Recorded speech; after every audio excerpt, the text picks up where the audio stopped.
Hey, my friends. Welcome back to an episode of Notes from the Edge. I'm your host, Lisa Lacy, and this is the place we have the conversations where we should have been having all along. Guess what? You're not talking about it, but we're gonna. And today's guest is Marvin W. Towler. He is a dream kitchen Imagineer, architectural interiors and millwork professional, and the founder of Marvin Kitchen and Bath Cabinetry. For more than 30 years, he has worked with architectural, building, and custom cabinetry industries. He has designed hundreds of homes, remodels, kitchens, combining practical knowledge of construction with creativity that's required to build spaces that are not only functional, but beautiful to improve your life. He works with homeowners, residential builders, contractors, architects, interior designers, real estate investors to help them move complex projects forward with clarity and less cost. That is so important right now. And he considers far more than just placement of cabinets, which is why he's a guest here today. He examines the relationship between everything and believes that everybody deserves a kitchen that has a good design that actually begins way before the construction. And he is the author of the upcoming book. We love new books in here. Plan the Perfect Kitchen. Marvin, welcome to Notes from the Edge. How are you today, my friend? Happy to be here, Miss Lisa. Good, Thanks good, for good, inviting me. good. Yeah. So I love this. You call yourself a kitchen Imagineer, which is so fantastic and so creative. But what does that mean to you? And how did you end up in a place where you realized, wow, you know what? Having a beautiful, not only functional, but beautiful kitchen in your home really matters to make people happier and have more joyous lives. When did that realization come to you? Well, I hyphenated with Dream Kitchen Imagineer because I'm selling the unseen. Mm, And the unseen begins with what the customer wants, for their house. yeah. So I usually tell people, if you can tell me what you want, I can draw what you want. Oh, So I don't visualize things. I've been drawing for so long that I do not visualize things unless I see it in 2D. When I okay. draw in the flat 2D, I visualize the 3D. So Oh, wow. there's There's a some people process. like carpenters and contractors, whatever, they visualize in 3D. They could like take a piece of wood and start building it because they see, I don't see anything in 3D. I don't see it in 3D till I see it in plan. So And until you're everything, told somebody's idea, you take their idea into 3D correct. and then visualize it in 3D. And then eventually it becomes a reality. So my job is to peel out of them, make them feel comfortable enough to tell me what they want. Yeah. So there's the tell me what you want version, and then there's the version where I actually send them a um, kitchen design evaluation form. Oh, Whether it's that's a, smart. I call it a Yeah. kitchen design evaluation form, I call it a kitchen questionnaire, but all it is a 7-page sheet of questions. Yeah. So the questions are really not for me. The They're for questions us. are for them. So Yeah. when they fill out those questions, and there's no right or wrong answers, it's just what you like, what you prefer, what's your wish list. And essentially it's a bunch of multiple choice and check boxes. So my request is fill out the questionnaire. There's no right or wrong answers. Just tell me what your wish list is. And when they go through the list and I get it back, I pretty much know, what they want. So once upon a time in the beginning, when there were magazines like Good Housekeeping and You whatever, can clip like them, right? it Yeah. would say, I would say, well, go to the bookstore and get, half a dozen magazines, flip through the magazine and pull out the pictures that you like. If you I pull love out the that. pictures you like, what happens is there's a pattern that develops on what their eye and the preference ends up being.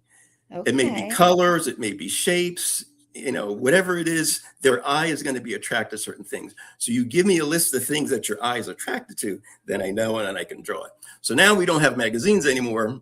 And now it's like, go to Pinterest, which I don't really like.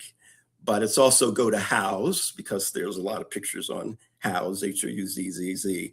And then now, like, my last kitchen, I had a customer who was doing the AI thing, where she was going to AI and she was sending me these pictures she was like, Marvin, I want my kitchen to look like this photo. And I'm like, well, what is it? She's like, it's AI. And I'm like, did your job just become more complicated? It became more complicated. I'm like, this isn't real. It's people show me real. the picture and I'm like, do you know what this picture says that you're going to get? And, or some other customer showed me a picture and I'm like, and I go, well, I know why you like that picture, but it's like, you can't afford that picture. That's out of our budget. But it's sort of like, but they liked it. Let's go back to the questionnaire, friends. I know. So my feeling, I was so annoyed with the AI thing. I was like, this is like ridiculous. It was like, but she kept doing it. It's like, oh my gosh. I was just getting pissed off at her because she was like, Marvin, take a look at this. I'm like, I can't do that. Well, Marvin,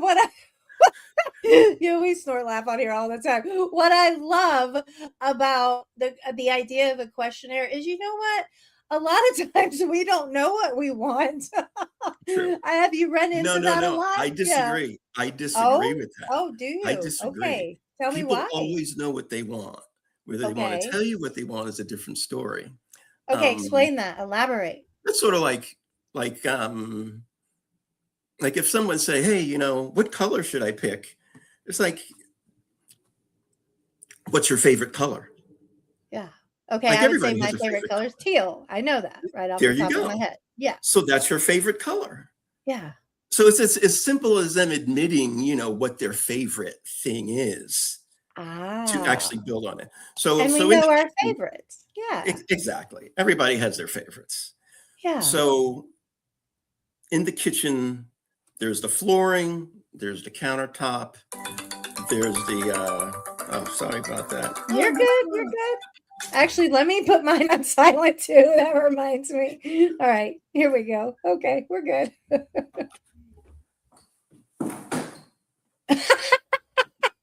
Sorry about that. Okay. You didn't have to throw it away. Well, yeah. Your AI customers sending you AI pictures. Oh, okay. So my favorite color I feel people do know what they want. All right, you were talking about floors though. There's floors. So yeah, so in the kitchen, there's a couple of big areas. You got your floor, you got your countertop, you got your cabinets. Okay. So there's like 3 big ones. And then you have your wall, of course. So it doesn't matter to me. My request to the customer is find the floor that you liked. Okay. Or find the color that you liked for the cabinets. Find the countertop that you liked. It doesn't matter which one you like. It's usually find the one that you're in love with. Ooh. Find the one that you're in love with. Yeah. You may be in love with the floor. You may be in love with a particular cabinet style or color. You may be in love with the granite that you can see. You may be in love with it would be floors. I have a thing about floors. Yeah, I would be more focused on the floors than anything. Do you find that a lot of your clients are like, the cabinets don't matter, but I really need these floors this way? No, it's different for everybody. Okay. So my thing is, you pick the one that you love, and essentially you're building on the, my selection is kind of organic. You build on them, you pick the one that you love, and then you're building on top of that. I got it. So if I said I need this floor because I'm in love with this floor, then we would build from there. Exactly. Love it. Exactly. Love it. So it's not, I don't consider myself a decorator. I'm not a decorator. I don't even consider myself an interior designer, but I concentrate on the function and the layout of the kitchen. My position is that it's the homeowners, it's their home, it's their style, it's their design, it's their selection and process. So my feeling is the homeowner is the designer. The homeowner is making the selections. But I aren't don't, you the guide? You're kind of the guide exactly, but they're still the in ones making the charge. selection. Yeah. Exactly.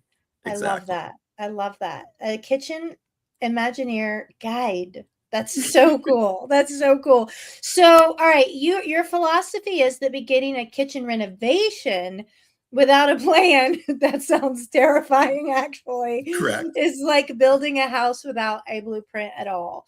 So, what's the most expensive or painful mistake that people can make when they rush into remodeling without a plan or somebody to guide them through the process? Okay, so everybody has theirs, so people end up having the dream of whether it's the kitchen, the house, or whatever. So they have the dream, but the dream doesn't come true.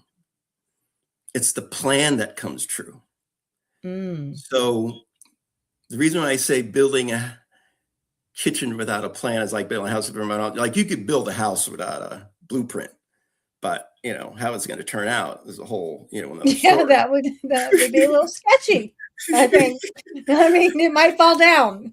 So the reason why you need it for the kitchen is because that kitchen plan is going to save you from the costly part of making a mistake when it comes to your budget. That makes total sense. It's the budget. The plan gives you the budget. Okay. So you have a plan, and from that plan, you can calculate how much flooring square foot, what's the square footage of flooring? How's the flooring going to cost? The cabinet, the layout for the cabinets. You know what the cabinet is going to cost. You're getting the square footage of the granite for the countertop, so you know how much the granite is going to cost. You're drawing the plans of the walls if you're doing interior model or an expansion, whatever. You know how much the construction is going to cost. Yeah. And then you have your plumbing. If plumbing is going to get moved, you see the plumbing, the electrical. Essentially, you're provided with an electrical plan. There's so many pieces to it. So there's all these pieces of the kitchen: plumbing, electrical, the construction, the installation, the hardware, the fixtures, the appliances. So all of those parts of the puzzle. So of course, the most expensive ones are the ones that you can't do without. Like you can't do without the cabinets. You can't do without appliances. Yeah. So those eat up like a large part of the budget. Right. So a person has a budget, but the plan gives you the budget so that you can know how much you need to spend or can spend or can't spend. So the hard part, the most painful thing is starting a project and then realize you don't have the budget. You don't got the money to finish it. Yeah. So then you're stuck with have a kitchen. You just put everything on your island because you ain't got no cabinets. Exactly. That's pots of pans on the island. There they go. Okay. So go ahead. So in the construction world, everybody says, plan for, 20%. You're supposed to plan for like 20% overage. Okay. Like say you got a budget and you're doing construction. You're supposed to plan to go 20% over budget. Just automatically. Okay. Automatically. So people say, oh, that's not going to happen. That's going to happen. But, it's going to happen. You're like, I've been doing this 30 years. It's going to happen. Yeah. Yeah. Especially on the remodeling side, you're going to find some old plumbing. You're going to find some termite damage. You're going to find some layers of flooring you didn't plan on. You're going to find your electrical's old and all your electricals are noob and top or whatever. And you got to pull all the electrical out. There are some unexpected things. Yes. Correct. But the same is true if you're doing new construction. It's like, oh, I got a, 3,000 square foot house and I know what I'm going to put in it. But then once you start building even that new construction is sort of like, you sort of want more. You're like, I like this $500 thing better than this $100 thing. You're sort of like wanting things. I like this $2,000 faucet handle. you sort of like want things. And so, it ends You up fall in growing. love with them, right? You Exactly. fall in love with them. I love it. I I love it. think the Well, budget, so technically in the kitchen world, they say that you should invest, say like 10 to 15% of the value of your house okay. is what you should be putting into the kitchen, because you're never going to get that money back if you do more than that. Gotcha. So Gotcha. that's a starting point for the budget. I love that you The know value that of the going house. in. And then once you have the plan, you have the budget, then it's just a matter of creating it, right? It's sort of like reverse engineering. So once you have the plan, you can reverse engineer from your budget backwards I love that. I love to that. make sure Yeah. you're going to hit your budget. Yeah. You know And what then you're you can make talking about, my adjustments along friend. the way. You know what you're talking about. Well, listen, you call the kitchen the heart of the home.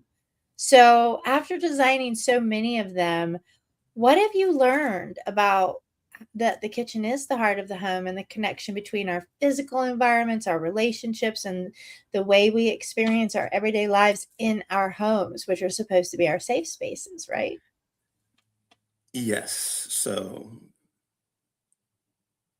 as the kitchen is the heart of the home, because I I feel it's the place where we say I love you. Oh, It's the place where you say I love you at. So oh, it is, isn't it? for different people, it's going to mean different things. So what does a home mean to you? Is it a place? Is it a feeling? Maybe it's a person. It's the place where you feel safe, you feel warm, you feel happy. Um, Technically, what I found it from a book that somebody wrote about um, what is the home and what does the home mean. So essentially, like in this book, it described it as using the five senses for different people to describe what the home. You're going to taste. There's things you taste in the home. There's things that you smell in the home. There's things that you feel in the home. There's things that you hear in the home. So for all the fine senses, there's different things for different people. It's going to mean different things. For everybody, it's different. How we want to Yeah. make, the home feel for ourselves. And yeah. So the problem is sometimes we go through life and we don't find the time to say, I love you to Mm, the people that we are supposed to yeah. make time for it. So because of that, it makes me think of the cats in the cradle and the silver spoon, little boy blue and the man in the moon. When you coming home, son, I don't know when, but we'll get together then. Dad, we're gonna have a good time then. Cats in the Cradle is narrated by a man who becomes a father who's too busy to find time for his son. And then he realizes that his son has grown up to be just like him. Mm, So sometimes, time goes by, relationship grows, relationship changes. And sometimes we don't find the time to say, I love you. mm.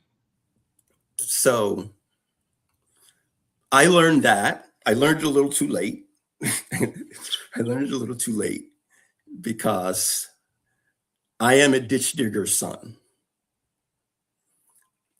My father was a construction mason laborer, and my grandfather was a mason. And the boys that he raised, he made them work in the sand pits, making making That is concrete. hard work. So it was hard work, and they said he was a hard man. But my uncles all told me that it was a hard way to make a buck. Yeah. So none of them actually wanted to pursue it, but my father did stay in construction, and maybe it was the smell of his boots when he came home from work that I used to take off his boots. And sometimes it was the summer when I was like 9 or 10 years old, when him and my uncle Marvin were building an in-ground swimming pool in my uncle Marvin's backyard.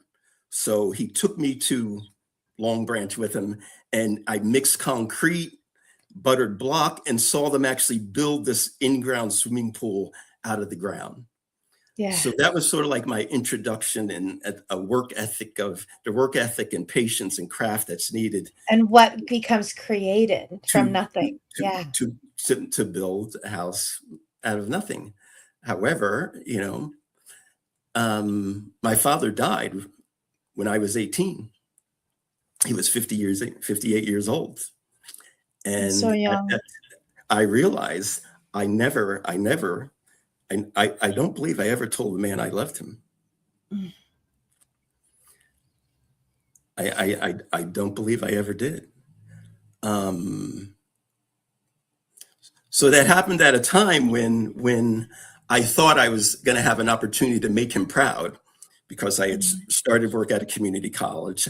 I was taking drafting classes. Of course, like the goal was to go to architectural school, but like I had started, and I thought that was going to be the chance that I got to make him proud, but he wasn't there anymore to make him proud. Yeah. So that was sort of like a hard part or time in my life, but it also transitioned me into eventually meeting a guy, an architect that I mentored with. He was a local architect, and he looked at me and said, "Look, Marvin, look like you have potential, and I'll teach you how to draw." Wow. And so he taught me how to draw. We all need mentors, my friends. I'm a big fan, Marvin, of telling all of our friends out there listening, get a mentor. Yeah. So it was that man, that man kept asking me, "So Marvin, like, so what do you want to do with your life?" And I used to say to him, like, I don't know. But 30 days later, a month later, he pulled me in his office, saying, "Hey, Marvin, what are you going to do with your life?" And he did he keep asking you until you finally came up with something? I finally came up with something, but because tell me how he did that, because that's what I'm doing with my daughter right now. I'm like, what are you gonna do with your life, kiddo? He would either pull me in the office, or we'd be driving to a job that we had to measure. So I'd be sitting just like shotgun in the car, and that was his. Oh, he and it's had sort you of like trapped. I couldn't escape. He's like, now we're gonna. Okay, so that's the trick. I get her trapped in the car, and then I'm like, "What are you gonna do with your life? We're going on a 5-hour road trip. We're gonna figure it out." I love that. I love that. So of course, the universal answer is I don't know. Yeah, the universal answer is I don't know. She's working on it. Well, I love that your work sits at the intersection of, you've got the technical knowledge, the construction, creativity though, right? You're so creative, and then human behavior. So in what you've done with your life, how do you balance a client's dream? You were talking about budgets earlier. Like, I'd be like, "Hey, I want this $100,000 kitchen," when we got a $40,000 budget. So how did you learn to, because I'm assuming this was all learned over 3 decades of working hard work, and many thousands of clients you must have had over that 3 decades. How do you balance that with the people that are like, "I want $100,000 kitchen," when they got a $40,000 budget? Well, that's just it. Like, so when it comes to kitchens, like in the kitchen world, the cabinet world, as I say, the cabinet side of the world, you can do a kitchen for 40,000, but you can also do that same kitchen for 300,000.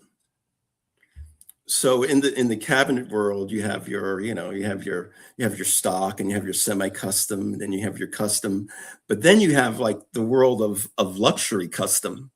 Oh, I don't even know there was a luxury custom. There is a whole world of luxury custom. It's a very big world of luxury custom, but I also feel that everybody deserves some accessibility to luxury. Like luxury, I don't feel that luxury is the thing that you just have to spend money on. Luxury sort of falls in the category of personalization.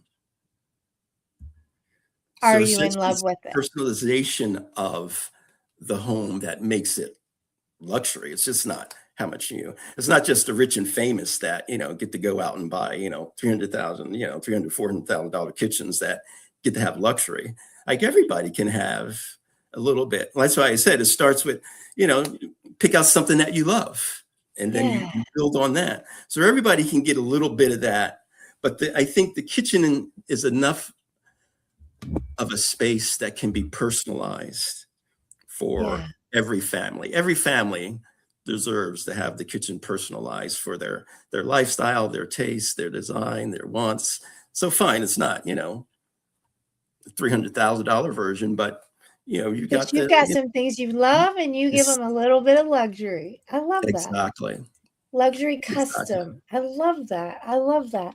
So, Marvin, what after 30 years, 3 decades doing this in the field, what have you had to reinvent and release and reclaim? And I'm assuming a lot of work had to be done. And just be mindful. My second memoir is 30 years of letters that I have from my father that I didn't open until after he died. And Really? he was this big, badass, scary biker dude. And he really wasn't that. And I discovered it in these letters after he had passed. So I Correct. see you today. Correct. It's an interesting experience to discover a human after they've already gone. But I feel like we Correct. have a relationship in spirit today. But so I see you today. I see you. So yeah, Um, even my father was a big badass bearded man that, we were terrified. We were terrified of him. I had to tiptoe in my house. I was like, don't piss off dad because he's got a temper. Yeah, I get it. I get it. So what part of you had to be reinvented and over Okay, the course so of your career? huh. So we'll do an early on reinvention. Okay. Like when you go into, we'll do an early on reinvention, do it later. So how like when you go into high school and you got your 4 years and they tell you to pick your courses that you want. Yep. So I was like going into ninth grade, I took a look at the curriculum. I took a look at my 4 years and I picked out all my classes that I was going to have for the entire 4 years. So I was good at art. So I wanted to do art. So I picked out all my classes. I'm in the first day of, school in the ninth grade, and I'm sitting there in the art class, and I realized I didn't have another elective to take drafting. So because I didn't have another elective, there was no space there. But I was good at art. I was a really good artist, and I wanted to do art. But I looked at a choice. It's like, am I going to do art or am I going to do architecture? And I was like, well, I'm not going to make a living at art. I sort of made a choice like, well, I'm not going to make a living at art. Maybe I can make a living at architecture. I'll become a draftsman. So like the goal at least was, I didn't know where I was going to go to college, but the goal was at least to get out of high school and to be able to get an entry-level position. Support yourself. Yeah. Support myself. So, Yeah.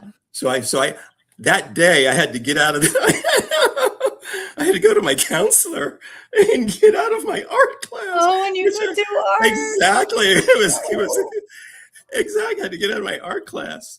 And then I was looking for like the practical side, like in high school, I'm looking for like the practical side. It's like, what am I going to do? So I even took in my 11th grade, I took vocational. And I literally took construction trades.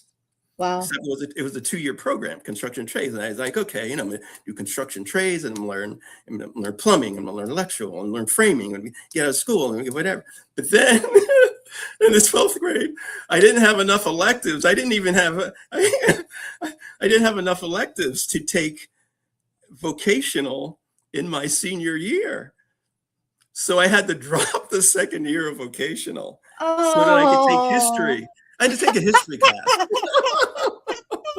Oh my gosh. So Marvin, I've got it. Okay, I'll make this story fast, but you'll relate to this. So I went to school for acting, full scholarship performance, and had just signed with the top agent in Atlanta, and I Wow. went on a cruise by myself and met a guy that lived 5 minutes from me in Georgia. Weird Caribbean cruise guy that lived 5 minutes from me. His name was, we'll call him Big John. And when we got back, I started hanging out with Big John and Big John's roommate. And Big John's roommate's like, I'm going to Alaska for 6 months. Do you want to come backpacking with me and drive No. the Alaska Highway? Yeah. And I just had signed a best agent in Atlanta, had a good corporate gig, but I was like, yeah, I'm going to go to Alaska for 6 months. So I dropped everything. And I'm just going to say, we spent a lot of time in the tent together and it was kind of boring. So I got knocked up on the way to Alaska. So I get home and I'm like, well, crap. I was like, do I be an unemployed actress or do I go into my corporate gig? And so thus here Oh. we are 30 years later, and that's how I ended up in corporate education. But yeah, I had to make the same choice. I was like, okay, kid to support. He stayed in Alaska, by the way. He was like, I don't want any of this. I said, okay, bye, see ya. I'll take care of it. And he came to Georgia for about 3 months. We tried to live together. We were like, oh no, this ain't gonna work. So Wow. we were always just friends and separated. And Charlie was always used to going to both homes. So yeah, it ended up working out. But I see you, my friend. We have very similar, strange, similar parallel stories. So So I the see deal was, you. when I met my architecture mentor dude, what he said to me was, look, this job is cyclical. I'm like, oh, what do you mean by cyclical? It's like we're the first to get hit by the economy. Oh And we're yeah, you the are, last aren't you? or the last to recover from the economy. Oh And so, like in the end, it was like a 10-year cycle. yeah. It ends up being a 10-year cycle. So it's sort of like, like over the years, it's sort of been like, like the first cycle I hit was in like 93 when there was like a savings and loan crash. And I don't know whether it was just in Jersey or all across the country because I was only worried about Jersey, but everybody in architecture lost their jobs. Oh, that's scary. They lost their jobs. Mm, What I started doing then was like freelancing. But okay. then, like, '08 was another time Oh when there yeah. was the crash. That was it. So so no matter, so the economy does affect, like what we do and how we reinvent ourselves, whatever. But the thing is, like there's people that make money during every economy. Yeah. There are people Yeah. making money during every economy. So it's sort of like the idea is sort of like not to panic. I love that. Don't Yeah, panic. not to You get panic through it. about You got through it, right? it. In an industry that is normally crashing first. So So yeah. there's an investor slash contractor that, I did some work with. And I was talking to him this past weekend and he was saying that, like, when it comes to real estate, so he invests in a lot of real estate. So he's like, I've never seen, he's like, no matter what the economy does up and down, whatever, he goes, I've never seen the rent go down. It doesn't go down, does it? We're gonna be nice and take $1,000 off your rent this He's month. like, Yeah, that doesn't happen. Yep. rent is always going up. Yep. I never, no matter what Yep. happens. We had to move my kid out of the city. Yeah, it keeps going up. It's like every year she resigns. I'm like, we gotta move you because this will get ridiculous. So yes, yeah, rent never goes down. Rent never goes down. But what I love is that you didn't panic. You freelanced. You made it work. And I think some of that's amazing work ethic that you learned from your father. We figure it out, right? We say Right. yes, especially to opportunities, right? And then we figure it out Correct. as we go. Correct. Yeah. So my friends out there, if an opportunity presents itself to you, when I first got into some of my corporate education, I didn't even know what the acronym meant. I was like, "Yep, I can do that." And this is before like internet times. Like, guys, seriously, like I was figuring this stuff out without the internet. So say yes to any opportunity that is a soul yes for you that's presented to you. But yeah, the work ethic we got from our folks pays off. Hard work ethic is where it's at and so worth it. And so, Marvin, if people are looking to have a a beautiful kitchen, no matter what their budget is, from somebody who's going to Imagineer it, how can they reach you? So I can be reached at www.perfectkitchentv.com. Okay. Perfectkitchentv.com. So easy, guys. And we're going to put the link where it's clickable right down at the bottom of this episode. You don't even have to write it down. But yeah, guys, reach out to Marvin, because 1, he knows his stuff. 2, he's funny as heck. 3, he's going to give you a little bit of luxury no matter what your budget is. And I think he would be a blast to work with. So reach out to him for the kitchen that you fall in love with, because it can be the heart of a home. If that's where your vibe is. So, Marvin, we always close out with a couple of questions. You ready for them? Okay. All right, here we go. First question. In your own life, what did you perform in order to survive? And what did dropping that role, mask, or performance do for your life? I don't think I've dropped the mask yet. Ah, okay. And not dropping it has affected my life. So, I've got some armor I'm working on dropping. So part of me doing this thing live is part of me, an Guys, attempt. it's Marvin's first podcast. I didn't want to tell you guys this until we were done, but he did so good. Part of doing this thing live is part of me. He was scared to death when we started. He was like, "Wait, are we live?" I was like, so dropping the mask, dropping the armor. Yeah. We put it up. So I have yet. I'm working on dropping the mask. I've become very conscious over the last couple months. I've become very conscious of the mask that I've put on. Okay. So much. It's only been a couple months that I've Well, you're working fast. You're at like an expansion speed. You're like, I'm gonna drop the mask and go on podcasts. Be visible. I said to somebody on LinkedIn yesterday that I've been on LinkedIn for 20 years.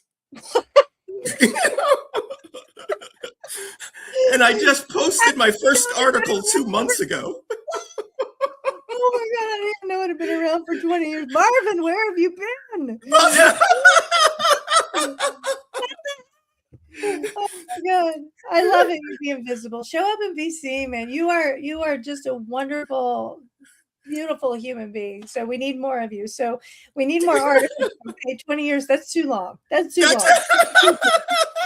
ridiculous. All right, Marvin, last question. What do you feel like we need to be having more conversations about that we're not talking about? So